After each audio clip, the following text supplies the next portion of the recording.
শনিৰ দশা চলিছে অসম সাহিত্য সভাৰ সাংবাদিকৰ নিষ্ঠাৰ শ্ৰেণী বিভাজনৰ পাছত আন এক বিতৰ্কত অসম সাহিত্য সভা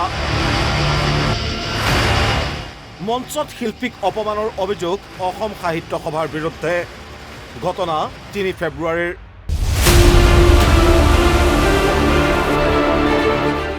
পাঠশালাত চলি আছিল অসম সাহিত্য সভাৰ ৭৭তম দ্বিবাৰ্ষিক অধিৱেশন সাংস্কৃতিক অনুষ্ঠানৰ আৰম্ভণিতে আছিল কামৰূপীয়া লোকগীতৰ শিল্পী প্ৰণীতা বৈশ্যমেধিৰ সংগীতানুষ্ঠান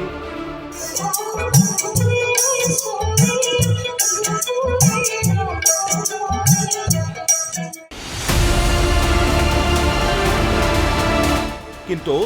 সংগীতানুষ্ঠান পৰিৱেশন কৰিবলৈ গৈ মঞ্চত অপমানিত হ'ল শিল্পীগৰাকী এই কথা সামাজিক মাধ্যমৰ জৰিয়তে প্ৰকাশ কৰি ক্ষোভেৰে লিখিছে শিল্পীগৰাকীয়ে গীত পৰিৱেশন কৰিবলৈ গৈ মঞ্চত অপমানিত হ'লেও অসম সাহিত্য সভাৰ ৭৭তম দ্বিবাৰ্ষিক পাঠশালা অধিৱেশনত যোৱা ৩ ফেব্ৰুৱাৰী ২০২৫ চন অনুষ্ঠানৰ আৰম্ভণিতে মোৰ প্ৰথম প্ৰগ্ৰেম আছিল কিন্তু মঞ্চত দ্বিতীয় গীতটো গাই শেষ কৰি তৃতীয় গীতটো আৰম্ভ কৰোঁতেই সাংস্কৃতিক কৰ্মী সোণমণি চৌধুৰী নামৰ লোক এজনে পিছফালৰ পৰা আহি মোক অনুষ্ঠান বন্ধ কৰিবলৈ দিয়ে তেতিয়া মঞ্চত মই খুব দুখ পালোঁ আৰু অপমানিত হ'লোঁ যিহেতু মোৰ প্ৰথম অনুষ্ঠান আছিল অন্য শিল্পীবিলাকক যিদৰে সন্মান জনায় কিন্তু মোৰ ক্ষেত্ৰত এখন গামোচাৰ যোগ্য নহ'লোঁ লোকগীতৰ শিল্পী হোৱা বাবেই আমাক অপমানিত কৰিলে নেকি যদি এনেকুৱা মানসিকতা হয় তেতিয়াহ'লে আমাক মাতি নি অপমানিত কৰিব নালাগিছিল মই খুব দুখ পাইছোঁ অন্তৰত যদি এনেকুৱা মানসিকতা হয় আমি শিল্পীসকল কেনেদৰে জীয়াই থাকিম কথা হ'ল এগৰাকী শিল্পীক কিদৰে সন্মান জনাব লাগে তাকো পাহৰিলে নেকি অসম সাহিত্য সভাই নে সাংবাদিকৰ নিষ্ঠাৰ বাছ বিচাৰ কৰোঁতে বৃহৎ জাতীয় সংগঠনটোৰ বৰমূৰীয়াই পাহৰিলে নিজৰেই দায়িত্ব news desk report NB news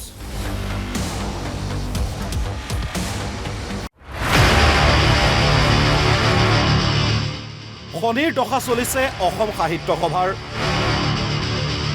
সাংবাদিকৰ নিষ্ঠাৰ শ্ৰেণী বিভাজনৰ পাছত আন এক বিতৰ্কত অসম সাহিত্য সভা মঞ্চত শিল্পীক অপমানৰ অভিযোগ অসম সাহিত্য সভাৰ বিৰুদ্ধে ঘটনা ৩ ফেব্ৰুৱাৰীৰ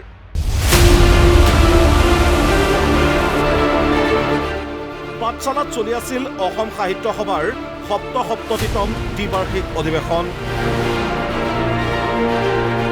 সাংস্কৃতিক অনুষ্ঠানৰ আৰম্ভণিতে আছিল কামৰূপীয়া লোকগীতৰ শিল্পী প্ৰণীতা বৈশ্যমেধিৰ সংগীতানুষ্ঠান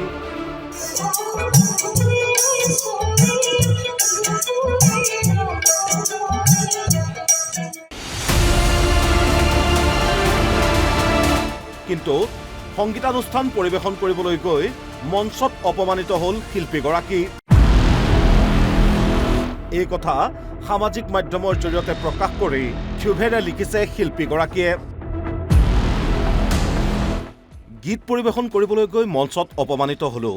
অসম সাহিত্য সভাৰ ৭৭তম দ্বিবাৰ্ষিক পাঠশালা অধিৱেশনত যোৱা ৩ ফেব্ৰুৱাৰী ২০২৫ চন অনুষ্ঠানৰ আৰম্ভণিতে মোৰ প্ৰথম প্ৰগ্ৰেম আছিল কিন্তু মঞ্চত দ্বিতীয় গীতটো গাই শেষ কৰি তৃতীয় গীতটো আৰম্ভ কৰোঁতেই সাংস্কৃতিক কৰ্মী সোণমণি চৌধুৰী নামৰ লোক এজনে পিছফালৰ পৰা আহি মোক অনুষ্ঠান বন্ধ কৰিবলৈ দিয়ে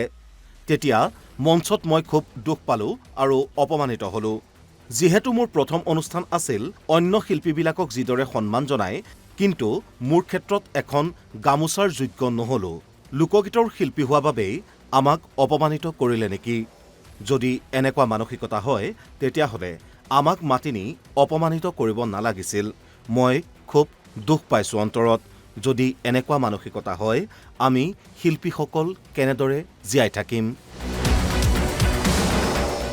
কথা হ'ল এগৰাকী শিল্পীক কিদৰে সন্মান জনাব লাগে তাকো পাহৰিলে নেকি অসম সাহিত্য সভাই